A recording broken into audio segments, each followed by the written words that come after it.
Bethlehem College and Seminary is still accepting applications for the coming academic year. For more information, visit bcsmn.edu. Well, friends, we're finally here. I am very thankful for Bethlehem College and Seminary, and on behalf of the graduating class of 2023, I'd like to thank all the faculty and staff. And that's all I really want to say. But to explain what I mean when I say I'm thankful, I want to spend these next few minutes reflecting and springboarding off of a short essay C.S. Lewis wrote about bicycles. In that essay, he writes that there are 4 ages of bicycles, stages, which we've walked through during our time here at Bethlehem, and everyone's experienced in some way. They are unenchantment, enchantment, disenchantment, and then reenchantment. Let me explain. There was a time before we came to Bethlehem that we didn't know about this place and therefore didn't miss it, unenchanted. And this one's not that important. But then we came here and I was enchanted. There were only roses and beauty. Thorns couldn't be found as far as the eye could see. I found a perfect church, an intellectual atmosphere that was stimulating, a spiritually mature and encouraging community, friends without blemish and professors without flaw. It was like the fluttering of your heart, right? When you get on top of a bicycle for the first time and you experience that quick, frictionless gliding across the surface of the ground that just seems to surf and sail. Lewis says, it seemed to solve the secret of life. Now one could truly begin to be happy. And we know what this is like. We call it the honeymoon phase these days. Then there came the 3rd age, disenchantment.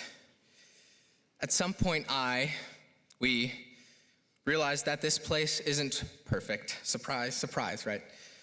At some point, bicycle riding became a tool to get to work that you had to do in the rain and snow and slush. Bethlehem became difficult. This place was and is full of people on the way to perfection, but not there yet. Pilgrims, not the blessed.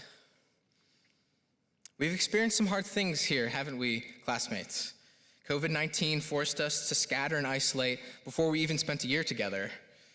There were hardships outside the church here in Minneapolis over the last 4 years, and turmoil within it. The school is difficult. It's a test, a trial. And there have been times of weariness, too little sleep, too many energy drinks and coffee, midnight trips to Duluth, and more tears than we'd probably care to count. No, the childlike, youthful enchantment didn't last, and it wasn't meant to. Only one who's gone through disenchantment can come out into the light of re-enchantment. Despite all the hardships we've gone through in this place, I love it. There's a joy that's more settled and profound than the initial excitement, only as it goes through disenchantment. And this is one of the greatest things that Bethlehem has taught me, how to be re-enchanted. The initial enchantment was a mirage, but a mirage of something. The early thrill of bicycles comes back, a delicious whiff of that early love and delight, but in a way that's more weighty than the first enchantment. I've realized that while that excitement at first wasn't fake, it was a promise, a pointer. Being re-enchanted is receiving this particular thing as a good gift out of God's hand and not trying to shove it into the perfect mold of church or school or friend. And this brings me back to what I said at the beginning and all that I really want to say. Professors, mentors, staff, thank you. And thank you. You, not perfect saints somewhere far off, teaching in big lecture halls, but you have been the means by which God has given us so many of his blessings. God has taught and comforted us through you. You've prayed for us and prayed with us.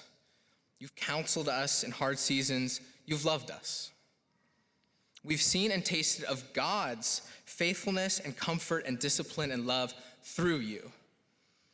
And we'll go out from this institution not thinking of idealized virtues abstracted from history, but remembering particular individuals who have spoken God's grace to our own ears. And James and Cindy, I wish you both were here so I could tell you that in person and say thank you into your own eyes. And let me just make clear that the main way God has taught me to be re-enchanted is because I've seen the people here do this over and over again towards me. I've been on the receiving end of much patience here. I, the one to disenchant people. Professors, any notion of perfect students were quickly dispelled when we came here. And yet you've nurtured us. You've attended to us feeble and burdened people. Pastors, you've shepherded wandering sheep. Friends, classmates, you've loved and put up with a very imperfect man standing before you. Thank you. Truly, because of God's mercy through the people in this very room, my cup overflows. And so my thankfulness for all of you isn't the naive voice of enchantment, and it also isn't the jaded voice of disenchantment. Our love for Bethlehem and its people has been baptized through those stages and has come out strong. It's come out re-enchanted. Bethlehem has taught us how to receive good gifts from God, receiving them with gratitude and joy, and has taught us to trace every gift to the giver. The goodness I love about this place is always telling me, seek higher. I'm not God. We aren't God. Seek higher. So thank you, professors, friends, family, for pointing us to the perfect giver whose perfect gift is himself. Truly, from his fullness, we have all received grace upon grace. Thanks. This presentation was made possible by the generous contributors to the Serious Joy Scholarship, permitting our graduates to launch into life and ministry without a burden of student loan debt.